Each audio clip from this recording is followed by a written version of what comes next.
Hi, everyone. Welcome to Secrets. Before we get into it, go ahead and hit that subscribe button if you like raw, unfiltered opinions and the kind of truth that makes folks squirm a little. This week felt like a lesson in how influence moves, who gains it, who loses it, and who fumbles it trying to keep up. First, Nick Fuentes sat down with Tucker Carlson in an interview that absolutely detonated online, catapulting him from the far-right fringe straight into mainstream headlines. It was loud, polarizing, and impossible to ignore. Tucker didn't challenge him much, and that silence gave Fuentes exactly what he wanted: legitimacy. He's rabid in his thinking, but undeniably charismatic, and he knows how to use controversy as currency. Then came Zohran Mamdani's historic victory as New York City's new mayor. His acceptance speech was electric, measured yet magnetic, so reminiscent of Barack Obama's first presidential victory that people instantly felt that same spark of hope and purpose. It was a reminder of what conviction and clarity sound like when spoken by someone who actually believes what they're saying. And just as the political dust settled, Candace Owens officially overtook Joe Rogan as the host of the #1 podcast in the world. And honestly, that didn't shock me one bit. Candace has the gift of persuasion. She knows how to wrap ideology in confidence and controversy in charisma.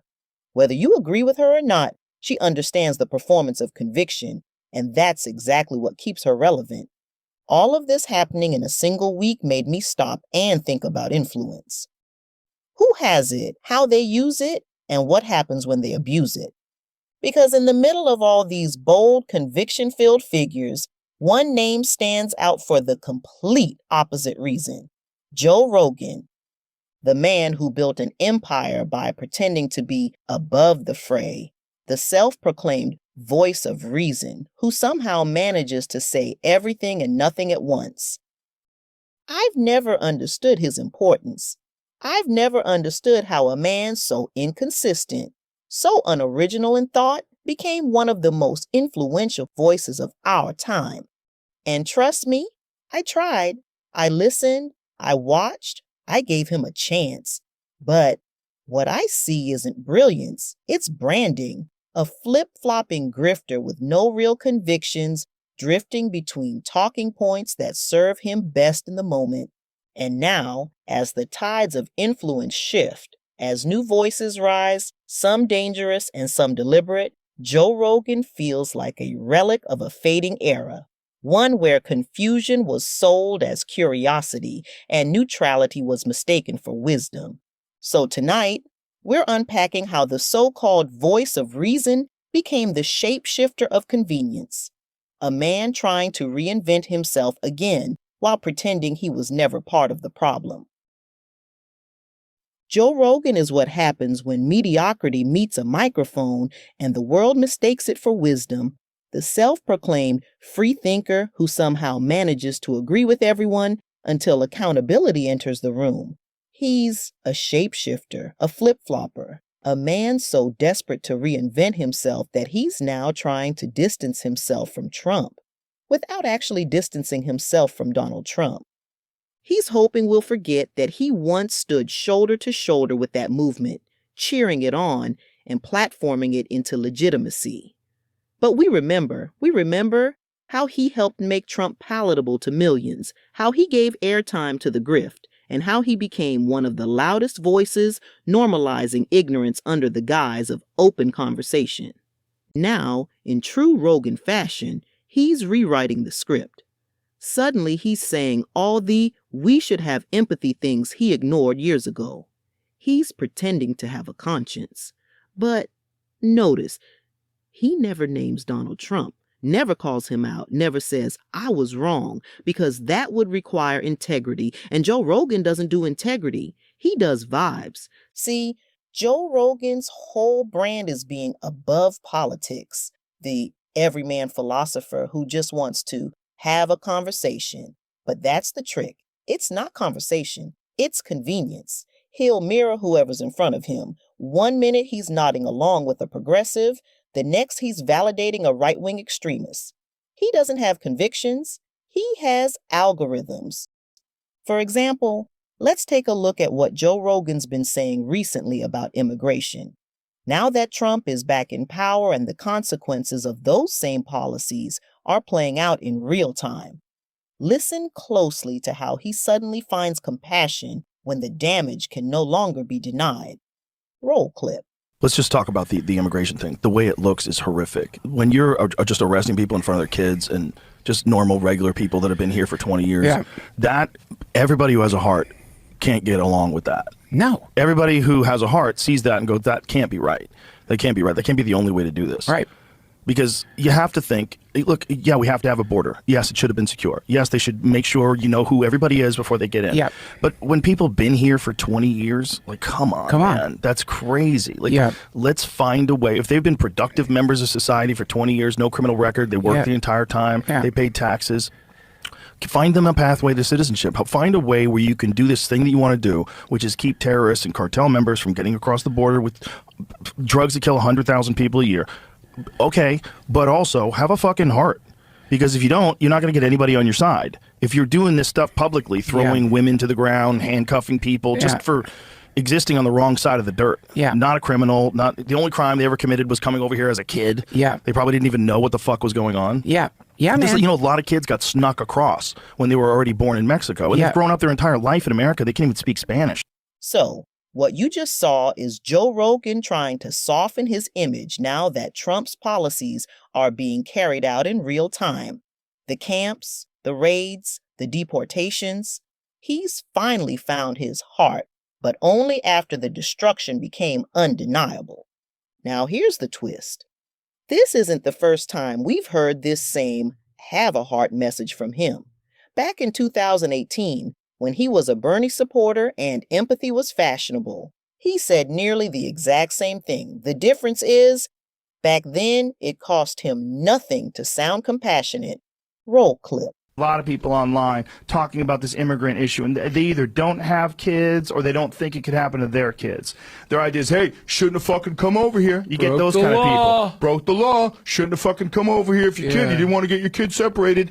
If you were in the presence of a woman who came over here from Guatemala and she's poor and she's starving and they're taking her baby away and she's wailing and screaming from a primal place in her DNA that the one thing she loves more than anything is being taken away. A baby. If that doesn't freak you the fuck out, you're not a part of the team, man. You're missing it. You're missing it. What are we here for? We're here for 100 years of whatever. That's what we're here for. If you want to spend 100 years saying, hey, you should have fucking broke the law, I don't want you on the team. You're an asshole. Right? And I don't give a fuck if you're right or left. I don't care if you're religious or I don't care if you're an atheist. If that's what you support, you're an asshole. And we don't want you on our team. Okay? So, but if you agree with certain economic policies that I don't agree with, and we could have a discussion about it, we could figure out why you agree, and we could figure out why people are allowing all of this money to get into politics. Why are we allowing all these special interest groups and lobbyists to interfere with our laws and influence our politicians and create all this shit that we don't want? Well, here's the number one reason.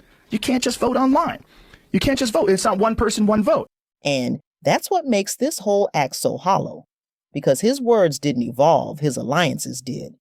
He once understood the cruelty in separating families, yet he still turned around and voted for the man who built his campaign on doing exactly that. And that's what makes this so laughable. Because the rhetoric didn't change, his alignment did. This is the same man who once cried empathy for immigrants when he supported Bernie, and then turned around and voted for the man whose entire campaign was built on cruelty toward them. From day one, immigration was not some hidden policy. It was Trump's entire platform. Rogan knew exactly what he was signing up for. He didn't align with Trump because of principle. He did it because it was profitable. Trump was trendy, the so-called alpha energy was selling, and Rogan wanted proximity to power. He wanted to sit at the big table, to be the insider with access, the guy who could casually say he's friends with the president. It was about clout and allegiance, not conviction. He wanted to be on the winning team, no matter what it cost or who got crushed under the policies he helped normalize. So now, to act blindsided by Trump's actions? It's disingenuous, it's strategic. He's trying to clean up the mess without getting his hands dirty. The truth is, this isn't growth, it's rebranding. MAGA is collapsing under its own chaos. The division is too deep, the optics too toxic, and Rogan knows it. He's alienated his left-leaning and even centrist fans, and now he's trying to make a quiet shift because it's no longer cool to be MAGA.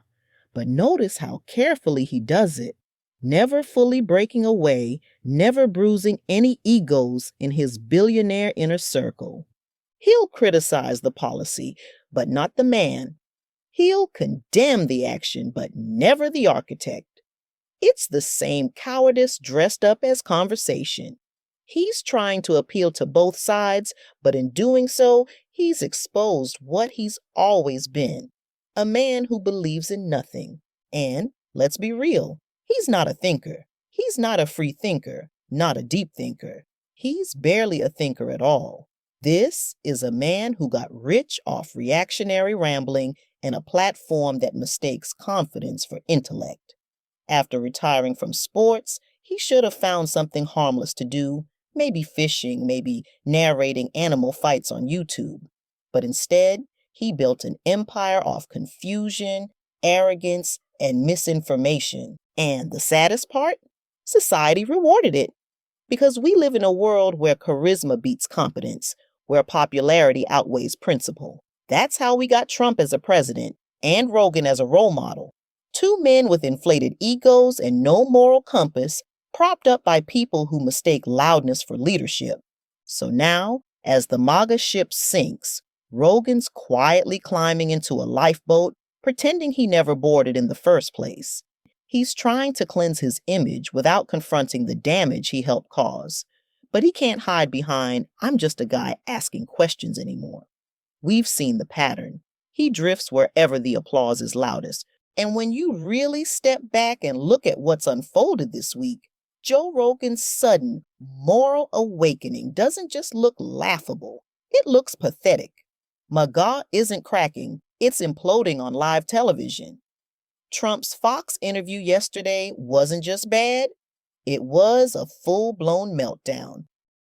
And if you missed it, let me give you the rundown. He sat there on national television and basically told the entire country they aren't talented enough. Like he forgot he was talking to the same voters he's been begging to save him in 2024. It was one of the most openly insulting moments of his presidency. Donald Trump was confronted on Fox about H-1B visas and why he's not prioritizing jobs for American workers in manufacturing. Listen to this. And does that mean the H-1B visa thing will not be a big priority for your administration? Because if you want to raise wages for American workers, you can't flood the country with tens of thousands or hundreds of thousands of foreign workers. You also do have to bring in talent. When we have plenty of talented people here. No, you don't. We don't have talented people here? No, you don't have certain talents, and people have to learn. No dog whistles, no code language, just straight disrespect. And then he doubled down. He went straight into defending H-1B visas, not from a policy perspective, not from global collaboration, but because, in his words, Americans don't have the talent for certain jobs. This is the same man who built an empire on America first. Suddenly, he's telling people they're not good enough. Even his diehards felt that slap. Then came the 50-year mortgage idea. A plan that would turn homeownership into a lifetime sentence of debt. Imagine paying a mortgage your entire working life and still not owning your home. That's not policy. It's predatory lending disguised as innovation. Meanwhile, the economy is falling apart. Layoffs everywhere. Businesses shutting down, wages flat, inflation stuck. And instead of relief, he's cutting SNAP benefits for 40 million people. So people are losing their jobs and their food assistance at the same time. The cruelty is layered on top of the incompetence. And just when it felt like the week couldn't get any worse for him, The Epstein leaks dropped like grenades. Emails, drawings, signatures, connections he swore didn't exist, all spilling into the public eye at the worst possible time. Every new document is another crack ripping through the persona he's been trying to protect. And now, even the diehards are abandoning ship. These are people who defended him with their lives, who built platforms worshiping him, now calling him a liar, a fraud, a con artist. Right-wing politicians are pretending they never stand him. MAGA influencers are choking on their own backpedaling. Regular voters are openly saying, I don't even recognize this man anymore. The mask didn't slip. It detonated, and the movement is dying in the exact hands that built it. So now the question becomes, what is Joe Rogan going to do? Is he going to keep pretending Trump is misunderstood? Is he going to dance around this scandal like it's not happening? Is he going to keep kissing Trump's ass publicly while privately inching away from the fallout? Because this is the moment where you see what a man really stands on, and Joe Rogan has never stood on anything. He has always been the fence sitter, the crowd pleaser, the mirror reflecting whoever sits across from him. Will he finally address the chaos honestly? Or will he do what he always does? Waffle, hedge, tiptoe, and act confused while the man he backed burns the country down in front of him. When the truth becomes this loud, when the scandals are this big, this documented, this impossible to ignore, staying neutral isn't neutrality. It's loyalty. And Joe Rogan has already shown us exactly who he's loyal to. Joe Rogan isn't evolving, he's evading. And when someone has made a career out of being everyone's mirror, eventually they reflect nothing at all. That's the real secret. He's not a free thinker. He's a follower dressed in neutrality, a man who spent years shaping public thought without ever having one of his own. That's a wrap. Thanks for watching my videos. I enjoy making them, and it's great when they're received. If you've not yet, subscribe if you like my vibe. Until the next video, bye.